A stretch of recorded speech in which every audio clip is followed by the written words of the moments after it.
4 bantuan dari pemerintah masih terus dan berlanjut untuk disalurkan di bulan Ramadan ini hingga jelang hari Lebaran atau Hari Raya Idul Fitri.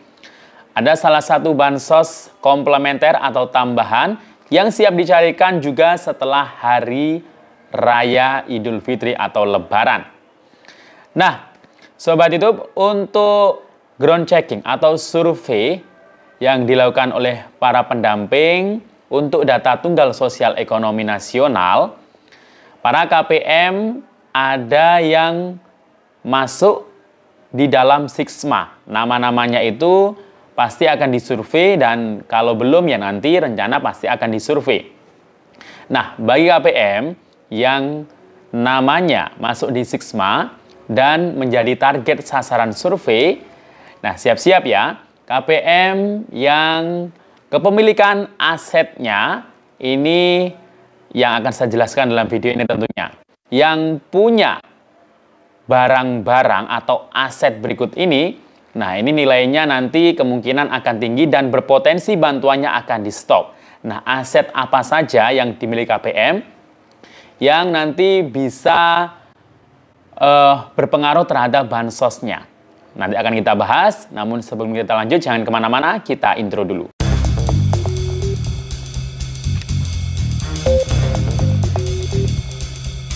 Assalamualaikum warahmatullahi wabarakatuh. Salam sejahtera, shalom, om swastiastu, namo buddhaya, salam kebajikan. Sobat YouTube, kembali lagi di channel saya, Sukron Channel. Apa kabar semuanya? Semoga semua dalam keadaan sehat dan dimudahkan rezekinya. Amin. Pada video kali ini kita masih membahas soal bantuan sosial.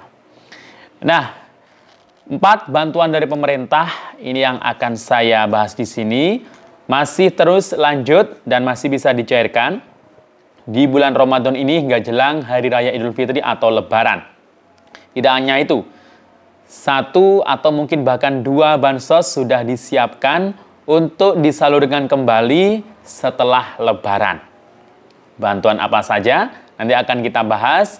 Dan untuk KPM yang masuk target sasaran survei atau ground checking data tunggal sosial ekonomi nasional, nah ini nanti kan pasti akan ditanyai kepemilikan aset.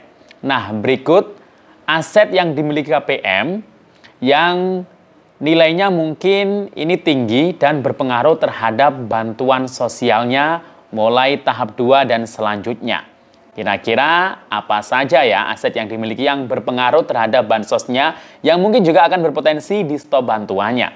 Akan kita bahas, namun sebelum kita lanjut, silakan yang baru bergabung di subscribe dulu channel ini dan ditekan tombol loncengnya agar Sobat YouTube semua mendapatkan pemberitahuan video terbaru dari Sukron Channel. Dan jangan lupa di-share di berbagai media sosial dan di-like apabila Sobat YouTube suka dengan video ini. Oke Sobat YouTube, kita lanjutkan pembahasan pada video kita kali ini. Nah, nggak terasa ya, kita sudah di pertengahan bulan suci Ramadan. Semoga amal ibadah puasa kita diterima oleh Allah Subhanahu wa Ta'ala dan diberikan kekuatan dan kesehatan hingga sampai di akhir bulan Ramadan. Nah, berikut akan saya informasikan 4 bantuan dari pemerintah yang masih bisa dicairkan dan lanjut hingga sampai jelang Hari Raya Idul Fitri atau Lebaran.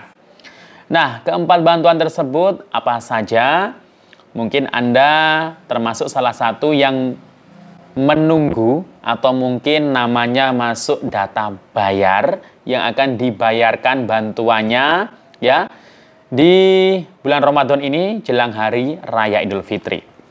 Yang pertama adalah bantuan sosial PKH validasi tahap 1 alokasi Januari hingga Maret 2025 atau PKH susulan. Nah, kita ketahui bahwasanya bantuan sosial program Keluarga Harapan atau PKH tahap 1 ini sudah disalurkan sejak bulan Februari yang lalu, baik melalui kartu KKS maupun melalui PT Pos Indonesia. Tapi memang ada beberapa KPM yang belum cair bantuannya dan bulan Maret ini sudah mulai banyak yang menyusul cair. Bahkan tidak hanya itu, ada penerima PKH baru, yakni mereka adalah penerima PKH validasi. Nah, mereka itu diambil dari penerima BPNT atau sembako murni di tahap sebelumnya. Nah, di tahap 1 ini, alhamdulillah mereka masuk PKH validasi. Jadi, karena biasa kuotanya setiap tahapnya itu pasti berkurang, jadi harus digenapi ya. Kalau penerima PKH itu 10 juta keluarga yang setiap tahun anggarannya itu memang harus sesuai kuotanya. Nah, kebetulan tahun ini juga masih 10 juta keluarga yang dapat PKH. Jadi, misalkan di tahap terakhir tahun 2024 kemarin, ada KPM PKH yang sudah digraduasi atau mungkin meninggal, ya. Nah, itu harus diganti kuotanya. Dan itu biasanya diambil dari penerima BPNT murni atau sembako murni yang di dalam keluarganya ini ada anak balita usia 0 sampai 6 tahun, ada usia anak sekolah SD hingga SMA, atau ada lansia atau disabilitas tunggal, ya. Nah, selain PKH tahap 1, bantuan yang kedua dari pemerintah yang masih bisa dicairkan, ya, ini adalah BPNT atau sembako tahap 1 Januari-Maret 2025, yakni BPNT atau sembako susulan, ya. Jadi mungkin kemarin ada yang belum cair atau mungkin bahkan bisa saja penerima BPNT baru, ya. Jadi memang beberapa kemarin itu baru ada yang ngecek di SIG-NG, ternyata masih ada KPM yang BPNT atau status sembako tahap 1 Januari-Maret 2025, ternyata di status SP2D itu statusnya baru berubah menjadi SI, karena memang sebelumnya belum cair atau belum menerima bantuan sembako atau BPNT untuk 3 bulan tahap 1 ini. Nah, jadi siap-siap saja bagi yang statusnya sudah SI di SIG-NG ya. Untuk memastikan apakah masih dapat atau tidak, ya melalui SIG-NG tersebut ya. Nah, itu kalau sudah SI berarti tinggal menunggu saja ya bantuannya cair. Kemudian bantuan yang nomor 3. Ini adalah bantuan berbentuk bantuan langsung secara tunai ya. Yakni BLT kemiskinan ekstrim atau biasa disebut BLT dana desa. Nah, tahun 2025 ini alhamdulillah masih diperpanjang untuk warga desa ya yang masuk kategori miskin ekstrim yang belum dapat bansos seperti PKH dan BPNT. Besarannya 300.000 per bulan. Nah, kalau disalurkan langsung 2 bulan berarti rapel dapatnya 600, kalau 3 bulan berarti Rp900.000. Nah, di bulan Maret ini pasti ada desa-desa di daerah-daerah ya yang menjadwalkan penyaluran BLT dana desa, baik untuk alokasi Januari, Februari, atau bahkan sampai Maret 2025. Nah, dan BLT dana desa ini ya sasaran penerimanya itu ditetapkan dalam musyawarah desa khusus ya. Jadi pemerintah desa yang menetapkan siapa saja penerimanya. Dan ini ada kuota batasannya, jadi tidak semua warga desa ini dapat. Biasanya satu desa itu hanya sedikit yang dapat BLT ya. Jadi sesuai dengan anggaran yang ada di desa tersebut. Bisa hanya 50 orang, 40 orang, 20 orang, atau mungkin 80 orang. Nah, kemudian bantuan yang keempat, yakni bantuan program Indonesia Pintar PIP untuk tahun 2024. Nah, ini masih ada yang cair ya di bulan Ramadan ini, khususnya bagi penerima PIP yang baru melakukan aktivasi rekening di bulan sebelumnya, Januari atau Februari yang lalu.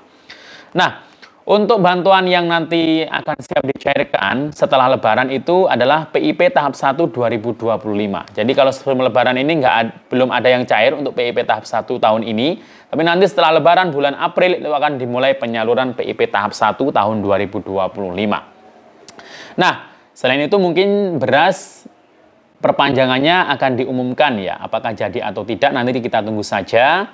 Dan untuk kegiatan bulan Maret ini, yakni agenda besar ya dari Kementerian Sosial, ground checking, survei data tunggal sosial ekonomi yang dilakukan oleh para pendamping.